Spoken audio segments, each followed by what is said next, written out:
Hello everyone and welcome to episode 3 of the Fantasy Renaissance series. So this series is dedicated to me reading fantasy books to rediscover my love for the fantasy genre. So in last episode, I started reading Dance of Thieves. I touched grass and went to the fair and socialized with friends. And I also finished Once Upon a Broken Heart. So last episode really had a good side and a bad side because I really loved Dance of Thieves, but I disliked Once Upon a Broken Heart. So anyway, let's see if the 5-star book gods are on our side for this episode.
Hello everyone and welcome to a new video. So I'm starting the day quite later than I actually thought that I would be starting the day, but I finally have my iced coffee. It tastes a little light today. I don't know what's wrong with the coffee beans because we ordered like 4 kinds of coffee beans from this shop, and this particular one that I opened, I think you saw in this video that it kind of looks more light and it doesn't feel as crunchy or as dried out or as roasted, I guess, as the other ones. So it was a bit hard to grind and it just gave this kind of light coffee, lighter than the other one. So I don't know if it's because of the kind of coffee bean or the packaging or what was it, I don't know. But anyway, this is a Spanish latte. It's kind of fine, light, as I said. So anyway, I really wanted to vlog today because I'm alone at home. It's Easter Sunday. My parents went to the island where my mom spent her high school years, I believe. It's her hometown. It's in another island. And I think they're on the boat now. I didn't go with them because she's gonna be busy with other things and something came up. And essentially, which is why also I'm doing this video right now. Because number one, I'm a very dramatic person. I'm an anxious person. And this event that has come up, it just has kind of made me a little bit unhinged. I have sent multiple crying selfies to friends, but you know, this always happens when I leave. So if you've been on this channel for quite a while, you know that I am in this field of like battling climate change, sustainability, sustainable development. It all sounds very amazing, but it also means that I get to go to other places and spend a lot of time there, which is a great idea in your head and in my head. I like that. But as a person who's a drama queen, probably not a good idea to be roasting myself about this, but as a person who is very anxious about things, this brain right here, it just thinks of a lot of ways to discourage me and just to focus more on the negative side of things and amplifying it to a point where it's not realistic, like that particular scenario. So there's 100 scenarios. I don't know why this has become a mental health check, but take care of your mental health, guys. That is the theme of today's video. Anyway, so there's 100 things or more in my head that it just reduced about the situation. So there's a situation, it produces 100 outcomes or 100 possibilities, and I focus on every single one of those possibilities, and those possibilities, they become more and more crazy, and there's a point where it's not really applicable, not realistic anymore, but my brain just, it can do this thing where it just makes me think that it's possible to happen. So I love that for me. I am number one. I am very proactive. I'm not reactive. I think of things beforehand, and it's bad. I have calmed down a little bit, but now that I'm alone, I feel like I need someone to talk to, which is you guys. Hello. You're gonna be spending the day with me. And what better way to spend the day than to read a lot of books. So before I talk about all of the books that I am currently reading, let's talk about some books that I recently read. So I originally planned to make a separate vlog for me reading cozy fantasy, but somehow, some way, the brain, it just can't. So I just read and I didn't vlog it, and suffice to say that I've read 2 cozy fantasies already, and I was supposed to read them for a vlog, but still, it counts as reading. So the first one that I read was an audiobook of A Wizard's Guide to Defensive Baking by T.J. Kingfisher, I believe, or T. Kingfisher. So I've been hearing a lot about this author for quite a while, mostly from Books with Leo, so Leora's channel, and she's been talking about T. Kingfisher for a while, and one of her favorite ones and one of the books that she recommends most is this, so A Wizard's Guide to Defensive Baking. So essentially, this is about a girl, a witch, who is, her powers are more on baking, so she can magic the bread to be more fluffy, she can make it stale, something like that. So she considers herself as like, her power isn't really valuable, it's just for bread, so she just works in a bakery and she's very content with her life. But then someone gets murdered in the bakery, she discovers it, and then she becomes the prime suspect. And what happens is she gets swept into this political issue, and she discovers that there is more to her power than she is imagining. So it's a very cozy book, it's fun, it has this action element, adventure element, and there's kind of these cast of characters who are each on their own unique. So that was very fun to listen to while I just painted the days away, because again, the brain. And then the second one is Half a Soul by Olivia Atwater, I believe that's the name of the author. And this is pitched as Howl's Moving Castle meets Bridgerton, which, if you know me, you know that I'm obsessed with Howl's Moving Castle. It's one of my favorite Studio Ghibli films. So Kiki's Delivery Service, Howl's Moving Castle, and From Up on Poppy Hill, I feel like those are my top 3 favorite films from Studio Ghibli. And so I was very intrigued. Anything that has Howl's Moving Castle in it, I feel like I would resonate with. So I didn't really resonate much with it. I gave it 3.5 stars, and essentially it's about this girl who has half of her soul kidnapped by a fairy. And she is, if you've watched Bridgerton, it's like when they go out in society and they look for husbands, and so she's out in society looking for a husband in London with her cousin, and there she meets this guy who is very obviously inspired by Howl in Howl's Moving Castle. However, he lacks the charm and the mischief. He only has this kind of bitterness and just not really aggressiveness, abrasiveness. Not sure about the adjectives. I didn't really vibe with him as much as I vibed with Howl, who is a drama king, much as myself. So yeah, I think I just was not convinced of the fact that I'm not sure. It's just not as good as Howl's Moving Castle, which, I mean, is anything gonna be as good as Howl's Moving Castle? I mean, I don't know. But yeah, that's what happened with that book. It just lacks a little bit, just a little something. Also, I just realized that I don't really care for Regency. Is that Regency era? Regency stuff? As I was reading it, I was trying to look at it from a perspective of like, what if I wasn't as opposed to the Regency part of it? What would I rate it? So the 3.5 rating, it reflects that. Yeah, I feel like a lot of people would love this book, although I think that it just wouldn't be someone's absolute favorite.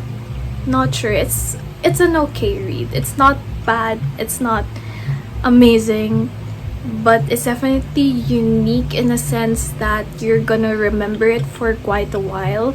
And just the premise of it is very interesting, but I think in like the reality of reading it is that I didn't really vibe with it.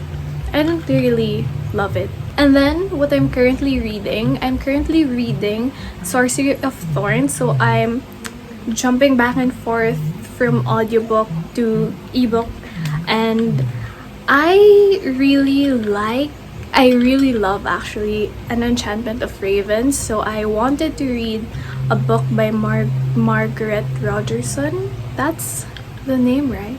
Yeah, I think.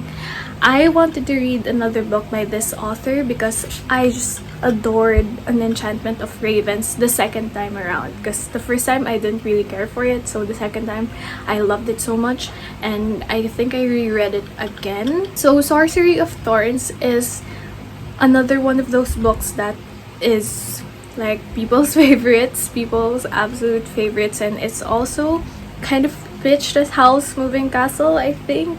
And I can kind of see it. Essentially, this book is about this girl, Scrivener. It's about this girl, and she is someone who is training in a library, and she wants to be a warden, I believe. And so she just lives her life there. She's an orphan, and she has this affinity with grimoires. So grimoires are like the evil-ish books. Like, she can talk to them, she can feel them. What happens is that one day the director of the library dies, and then she becomes one of the suspects because, again, she's the one who discovered the body. Kind of like Wizard's Guide to Defensive Baking. So she gets swept away by this wizard who she already previously interacted with. And this wizard is around her age, and she believes that like wizards are really scary and they drink orphans' blood, and so she's very scared of the guy. But then as they go through the journey, they kind of through companionship, I believe, they kind of vibe together, and that's just where I am. And also there's a demon butler, which I know it doesn't sound as interesting as I'm saying it, but it's really freaking cool. Like, a butler, is he a butler or is he a servant? Like, I can kind of imagine him more as a butler. Imagine having a butler who can kick someone's ass in a millisecond, and he just goes and asks you what you need. Like, sir, do you need some food? Sir, do I need to cook for you? And then he goes kicking someone's butt. Like, that's just cool to me. And then I still have a few more chapters to go on Dance of Thieves. So I purposely didn't finish this the other night because I wanted to vlog the experience of the ending, because I feel like the ending is very intense. If it's not, then this is very anticlimactic. But yeah, just a few more to go, and I'm so freaking excited. Dance of Thieves, I talked about this book in the previous episode of the Fantasy Renaissance series. So once I finish it, I'll talk about it more. And then last night, I just started The Soul in Air by Holly Black because I have this thing where when I'm going to leave, I have this kind of panic. I feel like I need to read all of the books that I have in my physical TBR, which is why you rarely see me having a big physical TBR. I feel like this is one of the minority of times where I actually have a big physical TBR, as you saw in my classics book haul. And so I have this panic. I feel like I have to read all of them before I leave, because then when I'm in another place and I want to read them, I would be so annoyed with myself because then I didn't bring it. So that wouldn't happen if I already read it. So The Soul in Air by Holly Black. This is a companion series to the Cruel Prince trilogy, which is a very popular and hyped book in the internet sphere of things. So if you've read the Cruel Prince trilogy, this book centers on the main character's brother, half-brother, who is the next king of Elfhame. Very exciting. So now I'm actually very hungry and I've been talking for 18 minutes. I don't know how long this video is gonna be. Oh my goodness. But yeah, I'm just gonna have some breakfast. This isn't really breakfast, isn't it? It's just liquid. I'm gonna have ube cheese pandesal. And then I'm gonna read. So catch you later. Also, the eye bags with this lighting.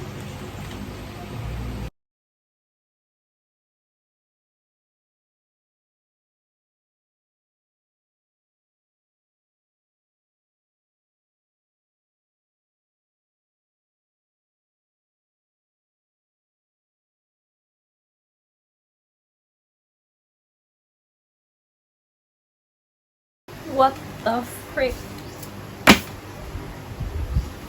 No, I need the next. Oh my god.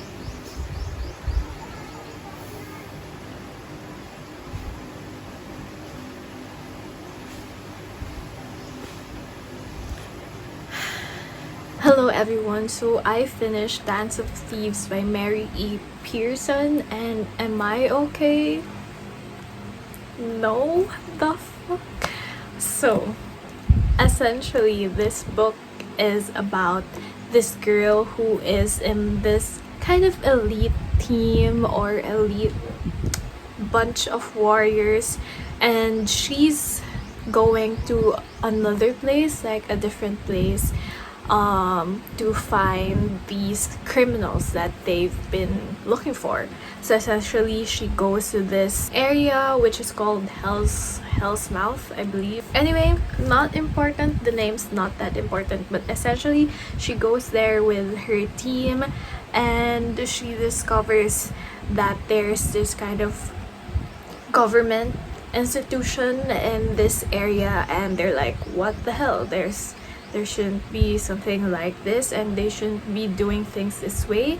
And so she investigates that as well, and so there's these multiple plot lines, and so she becomes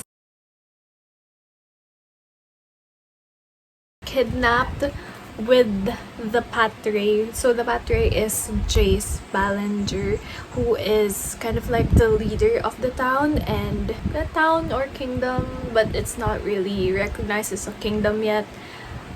But yeah, they become chained together, and it's just they begin to develop things. Obviously, is that a spoiler? Anyway, so it's essentially them going through the whole plot of this book with all of these conflicts, and I thought that everything would be fine and happy because it felt like it, and I was so scared because like what is gonna happen in the second book, because there's a second book like Vow of Thieves, and I'm like, are you kidding me? What's gonna happen?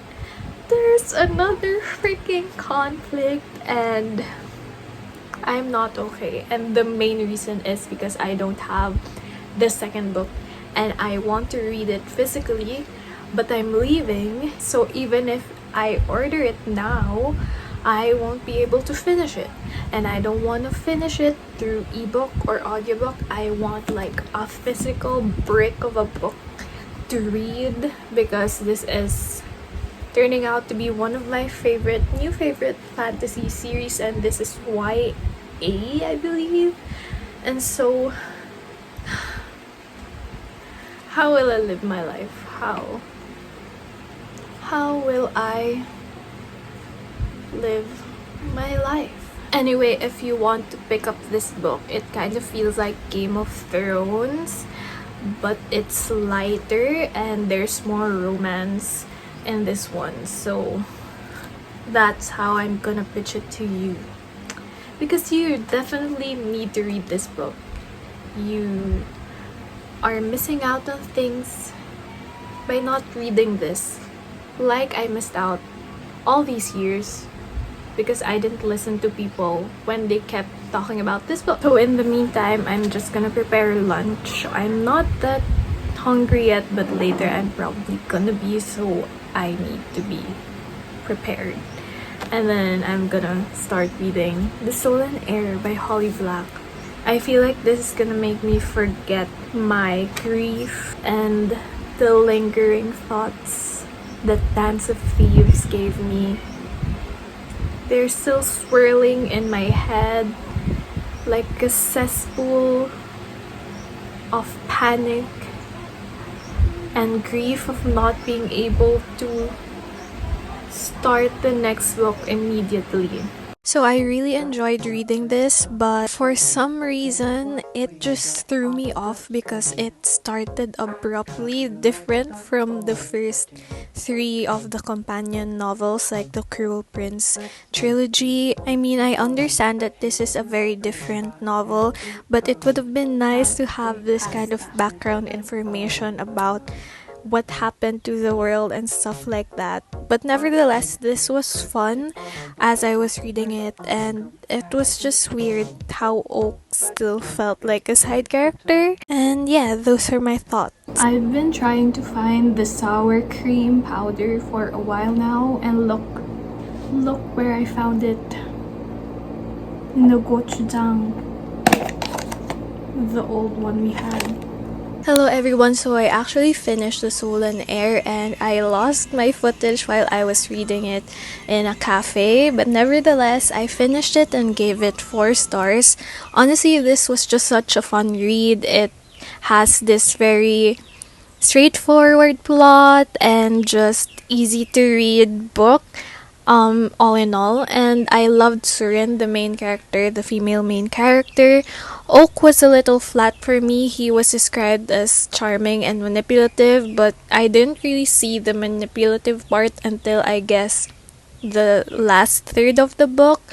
But yeah, this was such a fun novel, and I would definitely read the second book of this series. I don't know how also many if you're expecting Jude and Carden, they're not really in this book, so just a little warning. Again, thank you so much for watching, and I will see you in the next one. Bye bye. 정말 감사합니다.